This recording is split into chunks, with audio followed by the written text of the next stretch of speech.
Ulrich Lancaster, un personnage dont vous ne vous souvenez probablement pas. Et je ne peux vous en blâmer.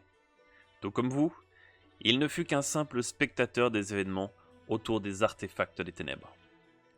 Même du haut de son titre de duc de Broum, son impact sur le monde ne reste que très léger à ce jour. Mais comme toute histoire, celle-ci aussi mérite d'être racontée.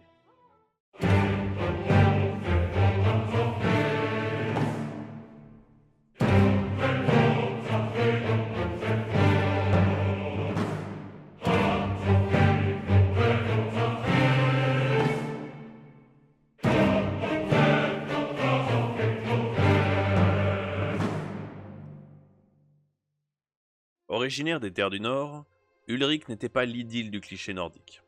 Il avait la particularité d'en avoir plus dans la tête que dans les muscles. Un avantage certes non négligeable pour diriger un duché. Et ne devant rendre des comptes que très rarement à Ingwurm, Ulrich put diriger son pays selon sa propre volonté. Étant en paix depuis le traité de Givres en 776, le duché de Broum ne fit face à aucun problème majeur durant le mandat d'Ulrich. Du moins, jusqu'à ce fameux jour de l'an 816.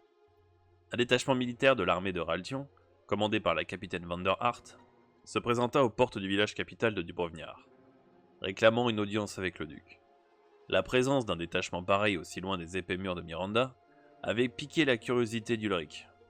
Il reçut donc la capitaine dans ses appartements pendant plus d'une heure. Cette dernière lui conta les événements survenus lors de la Saint-Galien, du vol de l'artefact Clower à l'agression de la reine par des aventuriers. Elle apporta des preuves au duc que les fuyards avaient rejoint ces terres, mais que leur tracé se perdait dans l'épaisse forêt de pins jouxtant Dubrovniar. Ulrich, ne sachant pas véritablement comment les aider, prit la décision de se tourner vers quelqu'un ayant des connaissances de la nature de ces objets. Rassemblant quelques-unes de ses troupes, ne pouvant tolérer la présence d'un de ces artefacts sur ces terres, il prit la direction du nord, afin de quérir l'aide de celui qui fut l'un de ses mentors. Pendant les quelques jours de trajet qui les séparent du hameau de Skalgar, Ulrich se remémorait le visage de son mentor. Mentor, il n'était nul autre que Valdimar Tenvaliren, le premier duc de Broum. Connaissant son histoire commune avec les artefacts, Ulrich se mit en tête que son prédécesseur pouvait être en mesure d'avoir eu vent de l'affaire, et donc de les aider à localiser les fuyards. Les journées défilèrent à mesure que les troupes avalaient les kilomètres. De nombreuses années s'étaient écoulées depuis ses dernières interactions avec son prédécesseur, et encore plus avec la fille de ce dernier, Arya Tenvaliren. Voyez-vous, Ulrich et Arya se connaissent depuis l'aube de leur vie. Leur famille étant voisine, les nouvelles de leur grossesse simultanée eurent au fait d'amuser les deux familles. Leurs mères accouchèrent à 1 mois d'intervalle. Malheureusement, aucune des deux n'eut la chance de survivre à l'accouchement. Le Saint Capitole parlerait d'un accouchement béni du divin, une mère rendant la vie à son créateur pour accueillir celle de son enfant sur terre, une âme contre une autre. Valdimar ne se remettra jamais du décès de sa femme. Le père d'Ulrich, quant à lui, fit son deuil, et se remaria quelques années plus tard, avant d'être emporté par la maladie aux 20 ans de son fils. Demetrius Lancaster, le père d'Ulrich, travaillait depuis son investiture au gouvernement du duché de Broum. Ils firent de leur ville natale la capitale de ce nouveau duché. Les deux hommes restèrent amis pendant de longues années. Dès lors qu'il fut en âge d'aimer, Ulrich s'éprit follement d'Arya. Là où depuis toujours les nobles des maisons du Nord ne voyaient qu'en elle l'incarnation du pire parti possible, Ulrich, lui, voyait tout autre chose. Passant outre la cécité native de la jeune fille, il admirait sa force de caractère et sa pugnacité. Elle avait la chance de percevoir le monde sans les artifices qu'apporte la vue, et d'ainsi accéder directement au cœur des gens. Mais malgré ce caractère bien trempé, Arya n'était guère bavard, ne décrochant pas plus de mots que la plus ancienne des tombes du crâne. Le jeune Ulrich n'arrivait guère à lui ôter plus d'1 ou 2 mots par mois.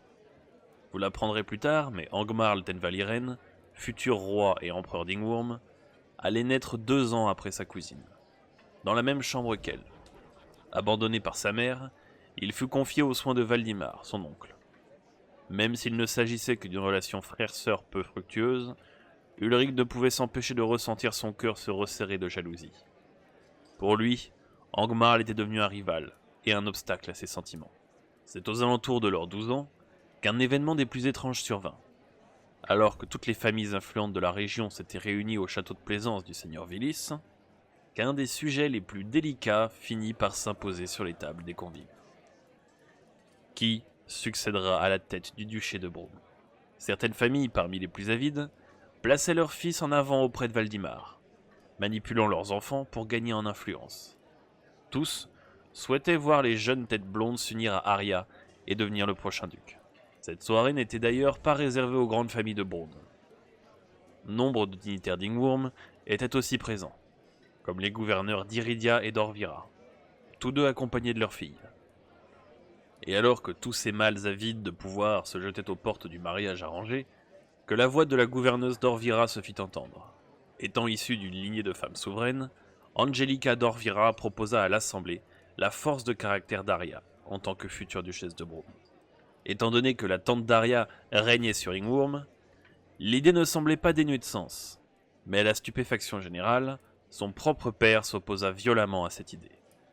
Pour lui, son enfant n'avait rien à faire sur le trône, et encore moins à la tête du duché. Il ajouta à voix haute qu'avec Arya à la tête du duché, son avenir serait aussi sombre que sa perception du monde. Furieuse de la honte que son père avait jetée sur elle, Arya prit la fuite, courant hors du château, et se heurtant au passage à de nombreux convives avant de fuir dans les bois. Ulrich, consterné, observa le désintérêt complet de Valdimar. Son regard se porta alors sur Angmar, qui, lui non plus, ne semblait pas plus impacté par la situation. Effrayé par le désintérêt de sa propre famille, Ulrich quitta le château tel une furie, courant après la jeune fille. La jeune Arya parcourait désormais la nuit blanche du plus grand froid du nord. S'étant délestée de ses souliers ainsi qu'une partie de sa robe, elle court. Comme si la mort en personne était à ses trousses. Loin derrière elle, l'épaisse neige ralentissait la course d'Ulrich. Ce dernier, peinant à la rattraper, finit par perdre sa trace dans les bois. La neige chutait tel le déluge du siècle, et l'obscurité totale du bois de pin sombre rendait le lieu plus menaçant que jamais. Hurlant le prénom de sa bien-aimée dans les ombres, les seules réponses qu'il perçut étaient dues au vent. Mais c'est quand tout espoir semblait perdu que quelque chose répondit au jeune garçon. Le hurlement d'un loup. Ulrich prit alors son courage en main et se rua jusqu'à la source du hurlement. Débouchant dans une clairière étrangement éclairée par la lune perçant à travers la tempête, qu'une scène surréaliste se déroula devant ses yeux. La jeune Arya se trouvait au sommet d'un rocher où rôdaient en un cercle parfait plusieurs wargs noirs. Alors que cette danse étrangement macabre s'exécutait devant ses yeux, Ulrich sentit la présence d'une force des ténèbres à même de faire pâlir le puissant Valdimar. Un warg immense, d'au moins 4 mètres de long. Le corps clairsemé de tatouages rituels noirâtres et violacés. Dans les livres consacrés à l'étude des dieux, ces créatures sont considérées comme leurs gardiens. Celui-ci n'était autre que la bête de pin sombre, le serviteur des ténèbres. Ces créatures sont naturellement emplies d'une magie d'une pureté sans équivoque. La créature s'approchait lentement d'Arya, passant au travers de la ronde des loups. Arrivée au rocher, la bête de pin sombre se dématérialisa en une sorte d'entité gazeuse noirâtre. Cette entité se mit alors à tournoyer autour d'Arya. Écartant les bras et levant la tête vers les cieux, la jeune fille s'éleva lentement vers la lumière des lunes. Une lumière qui se dissipa petit à petit.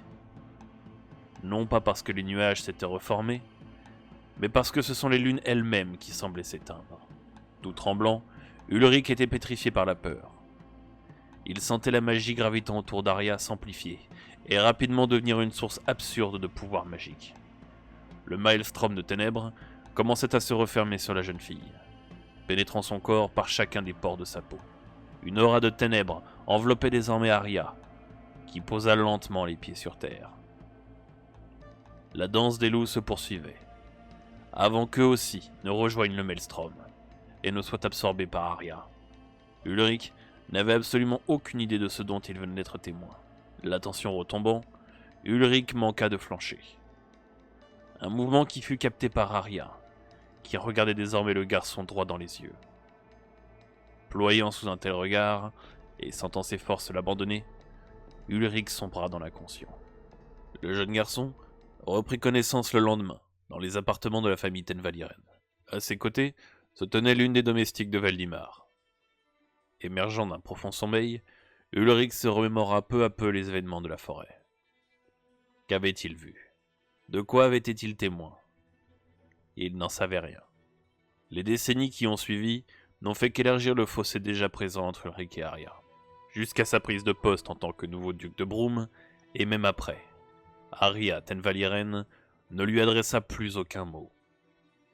Elle partit s'isoler aux côtés de son père malade dans un petit village au nord, du nom de Skalgar. Et il ne la revit jamais. Après plusieurs jours à cheval, Ulrich et la capitaine Vanderhart arrivèrent aux portes de Skalgar, sans réellement savoir ce qu'ils allaient y trouver. Suite à ces événements et à l'arrestation des aventuriers, Ulrich sombra dans une profonde dépression, apprenant par la suite ce qui était réellement advenu d'Arya. Il vit également son duché être annexé par le nouvel empire d'Ingworm et relayé au rang de gouverneur du Dubrovnar et de sa région alentour. L'histoire d'Ulrich Lancaster ne s'arrête pourtant pas là, mais celle que je souhaitais vous conter se termine avec ces mots. À bientôt, dans l'exploration de la multitude d'histoires que vous réserve cet univers.